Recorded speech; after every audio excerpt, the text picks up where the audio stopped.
Kami kelompok 4. Saya Pevita Regina Pramesti. Saya Ali Suzanti. Di sini Faiz Ahmad. Saya Zakia Wahyuni. Saya Belva Pandu Bintang Batara. Yang pertama, ada fitur utama sistem.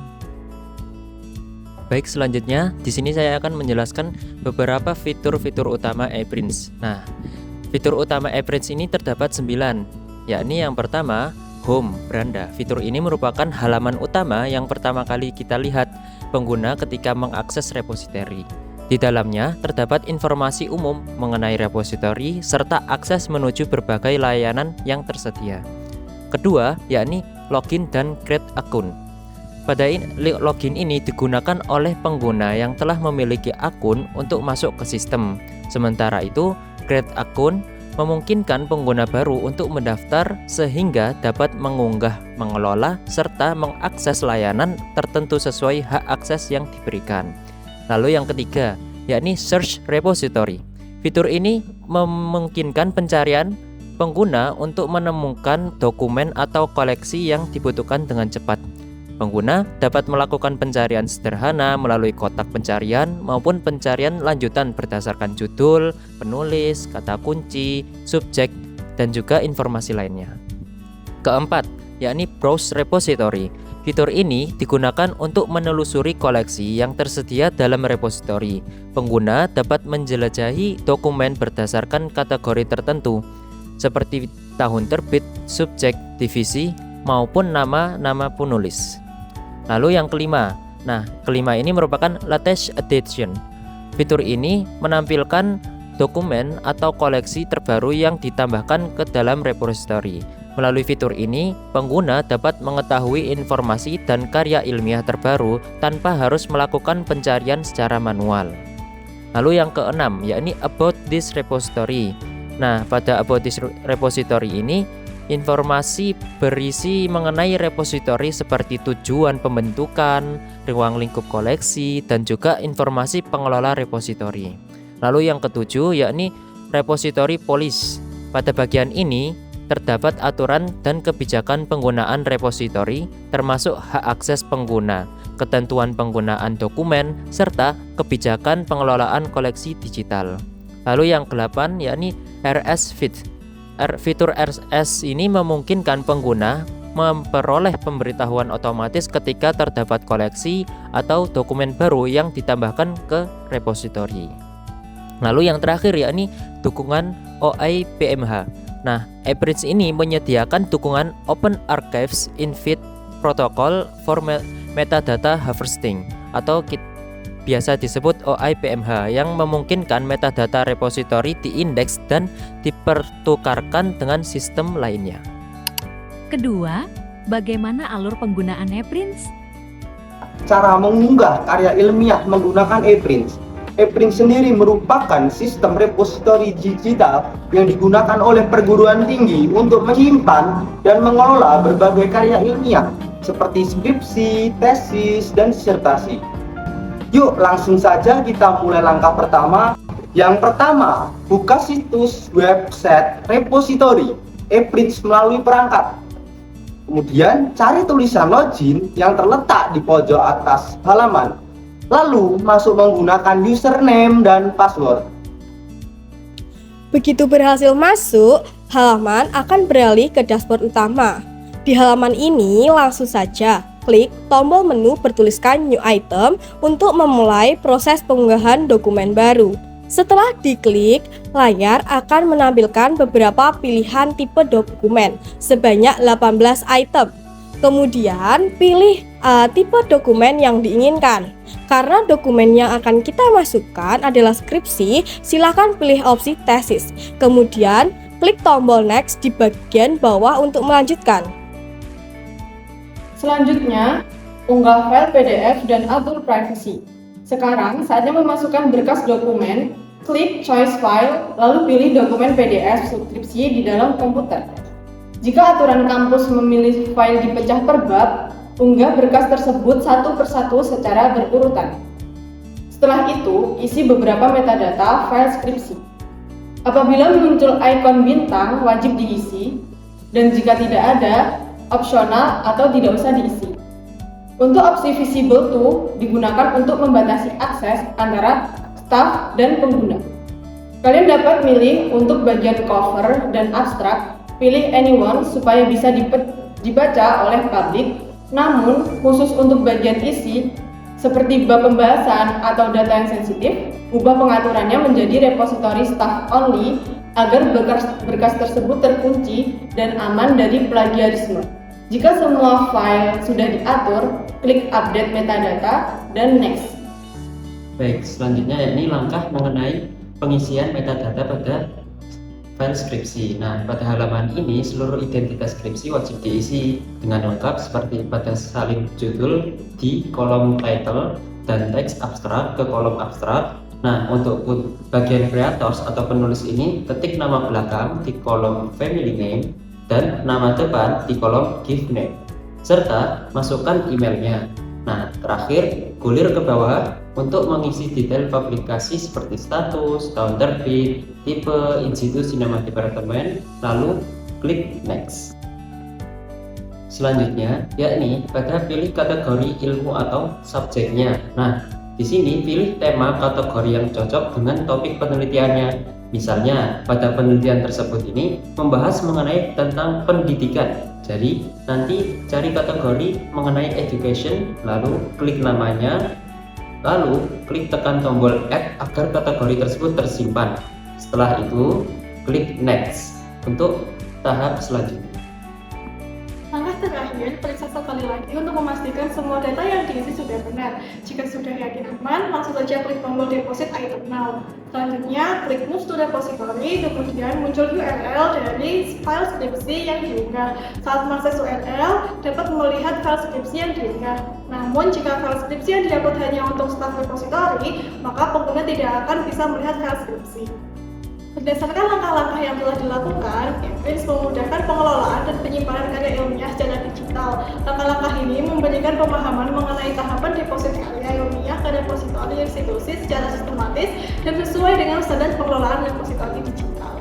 Ketiga, manfaat Eprints dalam mendukung pengelolaan perpustakaan digital. Selanjutnya adalah mengenai manfaat Eprints. Bagi institusi, Eprints membantu meningkatkan visibilitas dan reputasi akademik karena berbagai hasil penelitian, skripsi, tesis, disertasi, artikel jurnal, dan karya ilmiah lainnya dapat diakses secara lebih luas melalui internet. Semakin banyak karya yang tersedia dan ditemukan oleh pengguna, semakin besar pula peluang institusi dikenal di tingkat nasional maupun internasional. Bagi dosen dan peneliti, Eprints memudahkan proses penyimpanan serta diseminasi hasil penelitian. Karya yang diunggah dapat diakses oleh peneliti lain sehingga meningkatkan peluang sitasi dan kolaborasi akademik. Selain itu, Eprints juga membantu menjaga keamanan dan pelestarian dokumen digital dalam jangka panjang. Sementara itu, bagi mahasiswa dan masyarakat umum, Eprints menjadi sumber informasi yang mudah diakses untuk mendukung kegiatan belajar, mengajar, penelitian, dan pengembangan pengetahuan. Pengguna dapat mencari serta mengunduh berbagai karya ilmiah secara cepat tanpa harus datang langsung ke perpustakaan. Dengan berbagai manfaat tersebut, Eprints tidak hanya berfungsi sebagai tempat penyimpanan dokumen digital, tetapi juga sebagai sarana penyebaran ilmu pengetahuan yang mendukung keterbukaan akses informasi dan perkembangan dunia akademik di era digital. Kemudian ada evaluasi. Pertama, evaluasi kelebihan Eprints. Selanjutnya ada kelebihan Eprints. Salah satu kelebihan utama dari Eprints adalah sifatnya yang open source dan gratis. Artinya, institusi tidak perlu mengeluarkan biaya lisensi untuk menggunakannya. Selain itu, sistemnya juga bisa disesuaikan dengan kebutuhan masing-masing institusi, terutama jika memiliki tim IT yang mendukung. Eprints juga dirancang untuk mendukung konsep open access. Dengan adanya repositori ini, hasil karya ilmiah seperti skripsi, tesis, disertasi, jurnal, maupun laporan penelitian dapat diakses lebih luas oleh masyarakat. Hal ini tentu membantu meningkatkan visibilitas dan penyebaran informasi ilmiah. Dari sisi teknis sendiri, Eprints sudah mendukung standar OAI PMH yang memungkinkan metadata koleksi dipanen oleh berbagai layanan akademik. Karena itu, dokumen yang disimpan dalam Eprints lebih mudah ditemukan melalui mesin pencarian akademik seperti Google Scholar. Inilah salah satu alasan mengapa banyak perguruan tinggi memanfaatkannya untuk meningkatkan visibilitas publikasi institusi. Kelebihan lainnya adalah fleksibilitas dalam mengelola berbagai jenis koleksi digital. Tidak hanya dokumen teks, ePrint juga dapat digunakan untuk menyimpan gambar, data, penelitian, audio, maupun berbagai format digital lainnya sesuai kebutuhan. Karena jumlah penggunanya cukup besar, ePrint juga memiliki komunitas yang aktif. Pengelola repositori dapat saling berbagi pengalaman, berdiskusi, dan mencari solusi jika menghadapi kendala teknis dalam pengelolaan sistem. Dari sisi pengguna, antarmuka, ePrint dirancang cukup sederhana dan mudah dipahami. Fitur pencarian dan navigasinya juga membantu pengguna menemukan dokumen yang dibutuhkan dengan lebih cepat tanpa harus melalui proses yang rumit. Yang tidak kalah penting juga, ePrint merupakan platform yang sudah lama digunakan dan terus dikembangkan. Pengalaman penggunaan selama bertahun-tahun oleh ribuan institusi menunjukkan bahwa sistem ini cukup stabil dan dapat diandalkan untuk pengelolaan repositori dalam jangka panjang. Karena berbagai kelebihan tersebut, ePrint masih menjadi salah satu pilihan utama bagi banyak perpustakaan dan perguruan tinggi yang ingin menggunakan institusional repositori, khususnya untuk mendukung keterbukaan akses terhadap karya ilmiah dan meningkatkan visibilitas publikasi institusi. Evaluasi kedua ialah mengenai keterbatasan. Selanjutnya, pada bagian keterbatasan ePrint, meskipun ePrint merupakan software repositori digital yang banyak digunakan oleh berbagai perguruan tinggi, sistem ini tentu masih memiliki beberapa keterbatasan yang perlu diperhatikan dalam implementasinya. Yang pertama, dari segi tampilan antarmuka atau user interface, ePrint memiliki desain yang cenderung sederhana dan terkesan kurang modern jika dibandingkan dengan beberapa platform repositori digital yang lebih baru. Kondisi ini dapat mempengaruhi kenyamanan pengguna, khususnya bagi mahasiswa atau pengguna umum yang belum terbiasa mengakses repositori digital. Kedua, dalam proses pengelolaan sistem, ePrint itu membutuhkan kemampuan teknis yang cukup tinggi, terutama bagi administrator, mulai dari proses instalasi, pengaturan metadata, manajemen server, hingga kustomisasi fitur. Semuanya itu memerlukan pemahaman teknis yang tidak selalu dimiliki oleh setiap pengelola perpustakaan. Selain itu, integrasi ePrint dengan sistem lain seperti database institusi atau layanan digital tambahan itu terkadang memerlukan pengembangan lebih lanjut.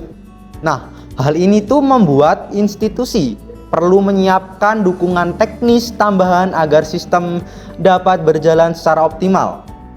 Dengan demikian, walaupun ePrint sangat membantu dalam pengelolaan perpustakaan digital, pengembangan pada aspek tampilan, kemudahan penggunaan, serta fleksibilitas integrasi masih menjadi tantangan penting untuk meningkatkan efektivitas penggunaannya di masa depan. Terakhir, evaluasi mengenai potensi pengembangan ePrint. Terakhir adalah potensi pengembangan ePrint. Potensi pengembangan software ePrint sangat besar, terutama dalam mendukung pengelolaan karya ilmiah di lingkungan perguruan tinggi. ePrint dapat dikembangkan tidak hanya sebagai tempat untuk menyimpan skripsi, jurnal, artikel, atau laporan penelitian, tetapi juga sebagai sarana untuk memperluas penyebaran informasi akademik kepada pengguna, baik di dalam maupun di luar perguruan tinggi. ePrint juga memiliki potensi untuk dikembangkan dengan mengintegrasikan pada sistem akademik perguruan tinggi. Misalnya, mahasiswa yang telah menyelesaikan tugas akhir dapat mengunggah dokumennya melalui ePrint. Kemudian, pustakawan atau admin melakukan pengecekan sebelum dokumen tersebut dipublikasikan. Selanjutnya, pengembangan ePrint dapat diarahkan pada peningkatan keamanan dan pengelolaan hak akses. Misalnya, perguruan tinggi dapat mengatur dokumen mana yang dapat diakses secara penuh, hanya menampilkan abstrak atau dibatasi penggunaan internal kampus. Hal ini penting untuk melindungi hak cipta penulis, mencegah plagiarisme, serta menjaga dokumen yang bersifat sensitif. Secara keseluruhan, potensi pengembangan ePrint terletak pada kegunaan dalam membantu perguruan tinggi untuk membangun budaya publikasi ilmiah serta memperluas kontribusi perguruan tinggi dalam penyebaran ilmu pengetahuan.